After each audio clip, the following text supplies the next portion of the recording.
For 5,000 years, Earth had been quiet.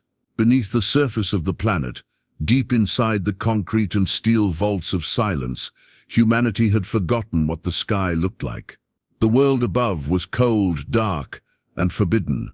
The stars were memories locked away in dusty files and redacted histories.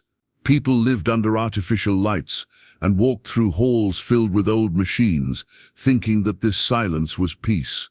Mira Cattell was a data archivist. She lived in Vault 3, Sector 14, one of many sectors spread across the underground world. Every day she sat alone in a small, dimly lit chamber surrounded by glowing screens. Her job was simple: sort, clean and erase old records marked irrelevant to survival. She was not supposed to read them. No one was. But Mira read everything. She was curious, always had been. While others lived quietly, trusting the Vault's AI and obeying the words of the High Warden, Mira wanted to know what came before. What was humanity like before it went underground? What happened in the final war? Why had Earth stopped speaking to the stars? She knew better than to ask out loud. On the day it began, Mira was reviewing a corrupted data package. It had no sender, no timestamp, just a simple flickering code buried inside a broken archive labeled Meteorology Report, year 4627.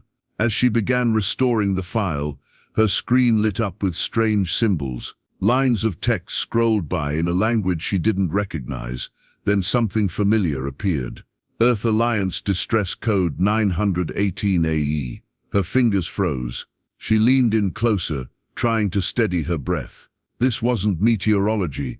This was military. Old Earth military. From before the silence. She ran a diagnostic. The signal was repeating, faint but active. It wasn't coming from the archive. It was being received, now from space. It was a signal still broadcasting after all these centuries. She sat back in her chair, heart pounding. She wasn't supposed to be able to detect external transmissions. The vaults were sealed. Every link to the outside world had been cut. That was the law. But this wasn't just a glitch. This was a message from beyond. Mira hesitated. She knew what she was supposed to do: report the anomaly and move on. But her instinct screamed otherwise. Instead, she saved a copy to her private folder and shut down the terminal. The next morning, she visited her supervisor, archivist Ren Doran. He was a soft-spoken man, more machine than human after decades of loyalty and bio-enhancement. "I found something strange in a corrupted file," she said, keeping her voice calm. "It looked like an old distress code. I thought I should mention it." Ren didn't look up from his screen. Corrupted data often produces false patterns. Don't waste time on old war stories. But it was tagged with a real Earth Alliance code. It looked active. Ren's eyes narrowed. "There are no active signals beyond the vault. You know that. You've read the laws." "I just thought you thought wrong," he said sharply. "Drop it, immediately." She left the office feeling colder than before. Ren had never spoken to her like that. She felt watched. That night, in her small living pod, she decrypted more of the signal. Her screen flickered, dim lights dancing across the walls. A voice came through, faint, garbled, distant, but unmistakably real. "Earth ally, call war, threat." She replayed it 10 times. It was weak, damaged, but it was someone out there. Mira didn't sleep that night. She lay in bed staring at the ceiling, hearing the voice over and over in her head. Who was calling them? How could the Vault systems be unaware? Or worse, were they hiding it? She thought about the rules, about how silence was called survival, about how the Vaults kept them safe by locking them away. Was that safety, or a cage? She didn't know the answer yet, but something had changed. For the first time in 5,000 years, Earth had been spoken to, and Mira Kale had listened. Mira Kale's world was no longer quiet. The moment she heard the broken voice whisper through her terminal, she couldn't return to her old routine. Her fingers still moved across the glowing screens, sorting files and checking reports like she always did. But her mind was elsewhere. The message played in her head over and over again. Earth, ally, call, war, threat. The signal was real. She could feel it in her bones. It wasn't a ghost or a glitch. Someone or something out there was reaching for Earth, and she was the only one listening. But the vault wasn't a place for listening. It was a place for silence. She waited until the end of her shift. At the signal of rest phase, the vault lights dimmed. Citizens shuffled quietly to their pods. Cameras rotated back to standby. Security drones lowered their alert levels. That was when Mira slipped out. She walked through the maintenance corridors, spaces not used by most citizens. Pipes hissed and metal grates creaked under her boots. The walls were wet with condensation, like the vault itself was sweating. After half an hour of walking, she reached a small door hidden behind a supply unit. She tapped a code on the panel. 3 knocks answered. The door slid open, and Mira stepped into a dark room lit only by blue lamps. There were 4 others already inside, young, serious-faced, all wearing simple grey clothes like her, but their eyes were bright with awareness. This was the Recallers, a small secret group that believed Earth shouldn't remain silent. Mira had heard whispers about them for years, people who read forbidden texts, rebuilt old machines, and believed that the stars still mattered. They greeted her quietly. "Took you long enough," said a tall woman named Lysa. She was a technician who worked in power regulation. "We thought you were being followed." "I was," Mira said. "I think the AI flagged me. My supervisor, he knew something was wrong. He told me to stop asking questions." A man named Aaron leaned forward. "What did you find?" Mira pulled a drive from her sleeve. "A live signal, broadcasting now, Old Earth Alliance code, military distress frequency." They stared at her. "You're sure it's active?" Lysa asked. "I heard a voice, broken but real. It said Earth was being called, something about war, and a threat." Aaron turned to a small console in the corner and inserted the drive. Data streamed across the screen. The signal, raw and static-filled, played for them all. When the voice echoed through the room, no one spoke. Finally Lysa said, "This changes everything." For the next several hours, they decoded the signal further. Mira worked with them side by side, her hands steady even as her mind raced. They stripped away layers of interference, filtered background noise, and adjusted frequency bands. Slowly, a clearer pattern emerged. The voice belonged to an alien species once allied with Earth. Name redacted, language faded, but the tone unmistakable. They were desperate, dying, and warning of an enemy called the Harrowers. "Who are the Harrowers?" Mira asked. "We don't know," Aaron replied. "No records remain of them in the public vault database. But that doesn't mean much. The Warden controls the knowledge feeds. They could have erased entire wars if they wanted to." "Why would they?" Mira asked. "Because silence is control," Lysa said. "If people knew the truth about the galaxy, about what we used to be, they wouldn't stay buried in this box." Mira looked around the room, shelves of ancient relics, scraps of tech, books copied by hand from old data chips. These people had been preparing for something like this, waiting. "What do we do now?" she asked. Aaron smiled. "Now we show you the real secret."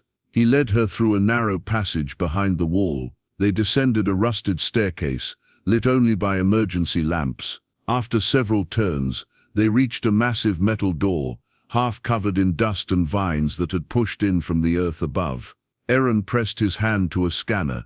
The door groaned open. Inside was a cavern, dark, silent, and enormous. And in its center, like a sleeping giant, lay a ship. It was old, scarred, and unlike anything Mira had seen. Its hull was buried in rock, but its shape was clear, a sleek armored vessel with faded Earth Alliance markings still visible on its side. "The Solstice Blade," Aaron whispered. "She was buried here after the last war. Never flown since, but she still lives." Mira stared at it, speechless. "This ship," Lysa said, "was one of the last long-range command vessels Earth built before the collapse. Fully AI-supported, interstellar-capable, nuclear and plasma-armed. And she's listening again." The signal woke her. Mira felt something stir inside her. Awe, yes, but also purpose. The vault told people the stars were dead, But this ship proved they weren't. And if someone was calling Earth, this was how they would answer. Back in the Vault Core, High Warden Arik Solas stood in his observation chamber, watching the feed from Mira's workstation. He'd seen the files she accessed. He'd heard the signal she found. His face was calm, but his eyes were sharp and cold. He pressed a button. "Surveillance Unit 4, he said. "Monitor Citizen Mira Cal. If she deviates again, mark her for re-education." He turned to the Vault's central AI interface. "Seal off knowledge sector terminals. Begin a memory purge of all unsecured external signals. The silence must not be broken." The AI replied, emotionless, confirmed. Arik folded his hands behind his back. "Humanity is safe," he whispered, "so long as it remains quiet." But Mira Cal had heard the call, and now she wasn't alone. The Solstice Blade was waking up. For the first time in 5,000 years, the massive starship hummed with power. Lights flickered across its hull. Old systems breathed back to life. Inside the cockpit, dust floated through the air like snow as Mira Cal stood at the controls. Her heart pounded. She barely understood what she was touching. The panels were older than anyone alive. Text glowed in faded Earth Alliance script, and the ship's AI, still half asleep, responded with slow, cautious tones. "Voice pattern, match detected," it said in a quiet, mechanical voice. "Lineage confirmed. Welcome Cal, designation bloodline of Commander Eli Cal." Mira stared at the console. "What did you say?" "Command access granted." Mira looked over her shoulder at Iran and Lysa, who stood behind her in stunned silence. "I didn't know," she whispered. "I didn't know I was connected to any of this." "Now you do," Iran said softly. "You're not just the one who heard the call. You were meant to answer it." It took days of careful work, but Mira and the recallers brought more systems online. They accessed ship logs, power supplies, and the long-range communication array. The Blade's AI, now fully awake, confirmed everything. The signal Mira had found wasn't a random message. It was a targeted distress call, meant specifically for Earth. The sender was a distant outpost once allied with humanity, now almost certainly destroyed. The message had been bouncing across space, repeating itself for centuries. It warned of a force known only as the Harrowers, a fleet or species that devoured entire civilizations. No demands, no diplomacy, just destruction. "What do they want?" Mira asked. The AI answered flatly. "Nothing. They erase history. They are not conquerors. They are extinction." The room fell silent. Back in Vault 3, things were changing. Mira had quietly uploaded a fragment of the signal to the Vault's internal network. She disguised it as a cultural archive file. Within hours, curious citizens accessed it. Some dismissed it as fake. Others whispered. And some believed. Questions began circulating. Why was this message hidden? Who sent it? Why did the High Warden deny its existence? The Vault AI responded with firewalls and blocks. But the message was out, and once heard, it could not be unheard. Inside the High Warden's office, Arik Solas stood before a wide holographic map of the Vault's information network. Red marks blinked across the screen. Nodes of unrest. Unauthorized data flows. Private terminals accessed after curfew. The infection had spread. "Activate lockdown protocol," he ordered. "Seal communication sectors. Any citizen accessing flagged files is to be detained and re-educated." The AI responded instantly. Protocol engaged. Arik turned to his aides. "Prepare drones. Mira Cal is now an internal threat." In the tunnels beneath the Vault, Mira and her team made their final preparations. They couldn't hide any longer. The Solstice Blade was ready. The signal was growing stronger, and the enemy, whatever it was still out there. "Once we launch," Lysa said, "we won't be able to come back. The Warden will mark us as traitors." "We already are," Mira said quietly.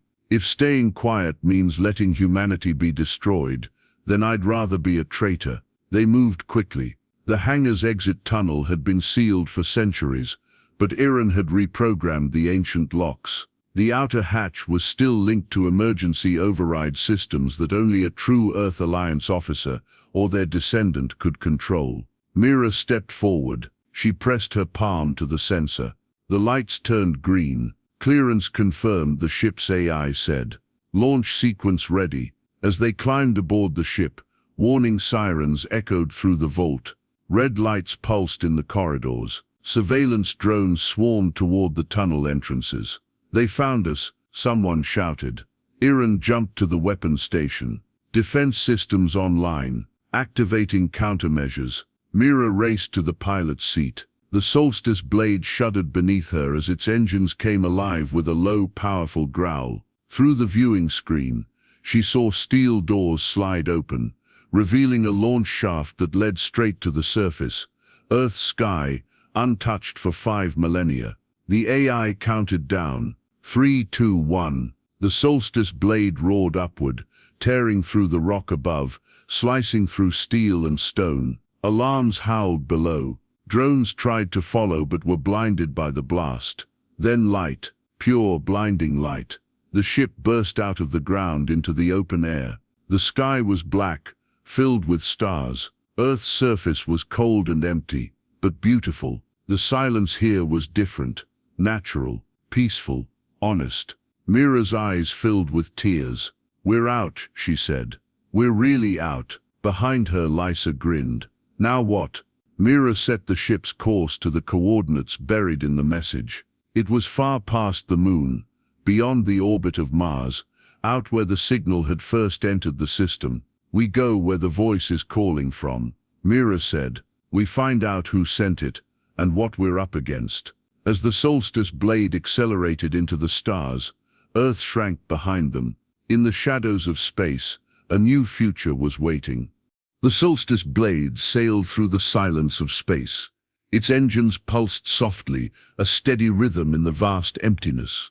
Mira Kal sat in the captain's chair, staring at the stars. They looked nothing like the artificial lights in the vaults. These stars were real, sharp, brilliant, and alive. For a moment, she didn't speak. No one did. The quiet was too deep, too new. Behind her, Lysa checked the ship's systems. Iran sat at the weapons console, watching for threats. 2 more recallers handled navigation and communications. They had all left everything behind. There was no turning back. The signal was still broadcasting. The AI traced it to a location beyond Jupiter, where an old Earth Alliance outpost had once stood. Mira followed its path with growing tension. They were getting closer, and then the signal changed. A new pattern entered the wave, short bursts, not a distress call but a beacon. Someone or something was guiding them in. The outpost wasn't there anymore, where the map said it should be. The crew of the Solstice blade found only wreckage, shattered metal, twisted satellites, broken towers drifting like bones in the dark. The site was still spinning from a great impact. Pieces of ships floated nearby. Scorch marks ran across them like claw wounds. But one vessel remained intact, barely. It was alien in design. Long, smooth curves, deep blue metal with thin silver etchings. Its hull was cracked open, leaking heat and vapor. Lights flickered inside like a dying heart. "We're being scanned," Iran said. Mira leaned forward. "Open a channel." Static filled the speakers, followed by a voice, weak, trembling, speaking in a rough version of human language. "Earth, you came too late. They are near." The voice faded, and Mira's chest tightened. "Dock with them," she said. Now, they moved carefully. The Solstice blade extended its docking bridge and sealed against the alien ship. Mira and Lysa entered through a pressurized tunnel. Inside, the air was thin and cold. They found the source of the voice, an alien figure lying against a control panel, its skin pale gray with faint blue lines glowing beneath it. Its eyes opened slowly as they approached. "You, Earth," it said. "Yes," Mira answered. "I'm Mira Kal. Who are you?" "I am Teller, of the Threnix Union. We fought beside Earth, long ago." Mira knelt beside him. "We heard your signal. What happened here?" Teller coughed, a harsh, dry sound. His voice shook. "The Harrowers found us. They devour stars, erase memory, Burn worlds. We held them as long as we could, but they come for you next. Lysa's face paled. Are they machines? No, Teller whispered. Worse, they are silence, living void. They consume what makes life matter, history, thought, connection. Teller handed Mira a small device, round and silver, warm to the touch. This memory core. It holds records of their movement, their weakness, if any. Give it to your people. Mira closed her hand around it. You'll come with us. Teller smiled faintly. Too late for me. His eyes dimmed. His body relaxed. He was gone. Back aboard the Solstice Blade, the crew held a moment of silence. Teller's body was given a respectful release into space, his ship set on a slow path toward the nearest moon. Then Mira activated the memory core. A projection filled the air, maps, data, voices, warnings, systems falling, whole sectors disappearing, stars vanishing from the sky, and always in the center of it all, a shape dark, massive, shifting, like a living shadow. The Harrowers. We have to warn Earth, Mira said. But will they listen? Lysa asked. They'll have no choice. Mira opened a secure channel, using the ship's Alliance encryption codes. It reached Vault 3 within minutes. She broadcast the message live, images from the memory core, Teller's warning, and proof of the Harrowers' approach. People across the vault saw what had been hidden for centuries. At first silence, then panic. Some citizens wept. Others demanded answers. Many asked the same question, why were we never told? High Warden Arik Solus watched it unfold from his command chamber. His face was calm, but his fists were clenched. The girl threatens the order, he said to the vault's AI. She must be stopped before she collapses everything we've preserved. He turned to his lieutenants. Prepare Defense Grid Alpha. Lock down the sky. If that ship returns, destroy it. Even if there are citizens on board, one asked. Arik stared straight ahead. There are no citizens in rebellion, only noise. In the Solstice Blade, Mira's crew decoded the last part of the memory core, a hidden starbase, an old Alliance supply station, still active, hidden in the asteroid belt. It may hold weapons or technology that could help. We'll go there, Mira said. Then we return to Earth. Iran nodded. You really think they'll listen now? They saw the truth. That changes everything. Lysa looked out at the stars. Unless the Warden keeps them afraid. Mira's eyes hardened. Then we break his silence. The Solstice Blade turned toward the asteroid belt. Engines burning brighter than ever. Ahead lay a forgotten base, and behind, a world waking up. The asteroid belt loomed ahead, an endless sea of rocks drifting between Mars and Jupiter. Most were lifeless, barren, but one had been carved into something else, a hidden fortress. The Solstice Blade approached it quietly. Through the ship's viewports, Mira Kale saw the base come into view, a black metal station built into the side of a large asteroid. It had no lights, no active signals, but as they drew closer, the Blade's AI confirmed it. The old Alliance code still functioned. Station ID confirmed, said the AI.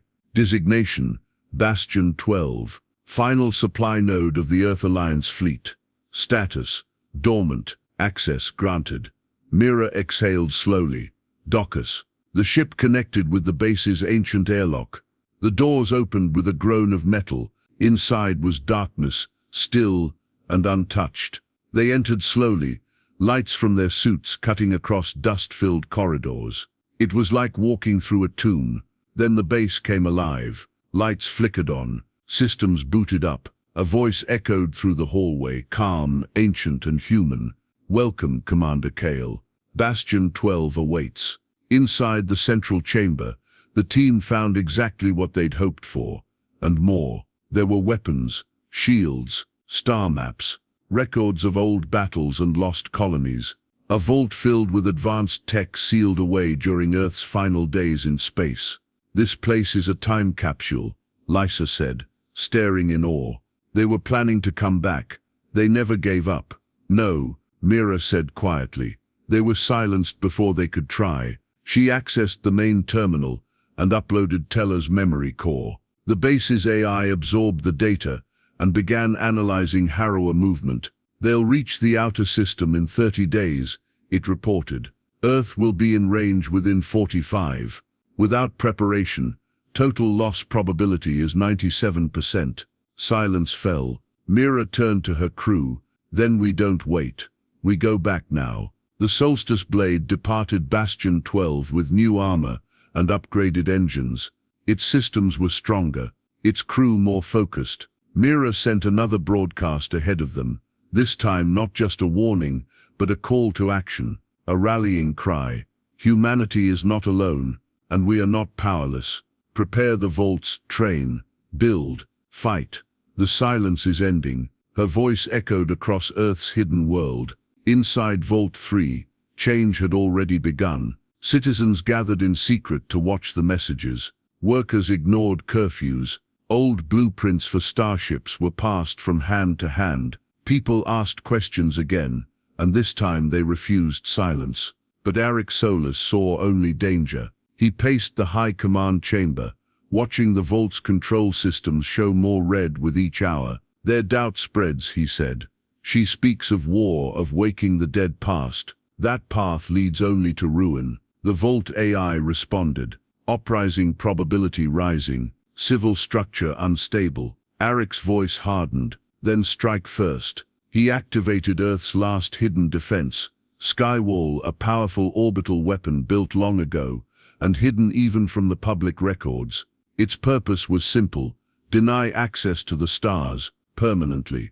If she returns, Eric said, we end her. No ship can break through. The Solstice Blade reached Earth orbit just days later. From above, Earth still looked peaceful. Green continents and blue oceans untouched for centuries. But Mira knew what lay beneath. Signal the vault, she said. We're coming home. They approached slowly, shields raised. The skies were quiet, until they weren't. Alarms blared across the blade's controls. Incoming strike. Aaron shouted. Massive energy signature. Its skywall. A beam of pure white light sliced through space, barely missing them. Brace for impact. The Solstice Blade spun, its new shields holding barely. Sparks flew across the bridge. Smoke filled the air. Multiple weapon systems locking on. The AI warned. Damage levels critical. If another hit lands, they're trying to kill us, Lysa said. He really means it. Mira gritted her teeth. Then we shut him down. Inside Vault 3, a small team of recallers had already started a rebellion. Using codes sent by Mira, they hacked into the Vault's communication relay and overloaded the AI's controls. Across the network, doors unlocked, drones powered down, citizens poured into the halls no longer afraid. Eric watched it all unfold. They'll destroy themselves, he whispered. But even as he spoke, the chamber doors opened. A group of citizens, led by a former technician named Kalev, entered. They held no weapons, just courage and determination. You kept us buried long enough, Kalev said. We're opening the vaults. Eric raised a hand to trigger the emergency purge, but he was too slow. Kalev tackled him. Others rushed to the terminal and disabled the skywall system. In space, the orbital weapons powered down. The skies fell quiet again. Mira saw the shutdown from the Blade's console. We're clear, Aaron said. Skywall is offline. Mira smiled. Then we land. The Solstice Blade touched down on Earth's surface, on real soil. Her crew stepped out under the open sky. The sun was bright, the air was fresh, and people were waiting. Hundreds had emerged from the vaults, blinking in the light, eyes wide, faces filled with awe and fear. Mira stood before them. The stars are calling again, she said. We have a chance to rise, to fight not just for Earth, but for everything we once stood for. The silence is over. We choose our future now. The people cheered. The vaults began to open. Across the world, humanity stepped into the light. For the first time in 5,000 years, Earth was awake. Across the planet, the great vaults opened one by one. Steel doors groaned as they pulled apart, releasing cold air and people who had never seen the sky. Sunlight poured in, warm and golden, touching faces that had only known artificial light. Some cried, some fell to their knees, Others simply stared at the vast, endless world they had forgotten. Above them, the solstice blade stood tall, scorched from battle, but whole, a symbol, a reminder. It had come from the stars, carrying a message too important to ignore. Miracale stood at its base, surrounded by people. They came from every vault, wearing the same grey suits, their eyes full of fear and wonder. She looked at them, not as a leader, but as one of them, someone who had once lived in silence too. "We were taught to fear the stars," she said, her voice clear and steady. "We were told silence was safety, that to stay alive, we must stay hidden." She paused, letting the weight of her words sink in. But silence is not peace. It is forgetting. It is fading.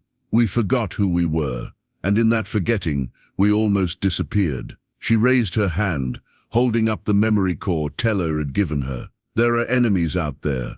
The harrowers are real. They erase not just life, but history, stories, thoughts, memories. They are coming, and they do not wait. But we are not what we once were. We are something new, something stronger." Behind her, the crew of the Solstice Blade stood proudly. Lysa, Iran, the Recallers, survivors and rebels who had become something greater. "We will not hide," Mira continued. "We will prepare, we will defend ourselves, and we will remember." The crowd was silent at first. Then one person clapped, then another, and another. The sound grew louder, hands clapping, voices rising, cheers spreading like fire. For the first time in 5,000 years, Earth was alive with sound. Over the following weeks, everything changed. Vault engineers joined Recallers to rebuild old facilities. Massive hangars were uncovered. Starships were repaired and redesigned. Training centers were opened for pilots,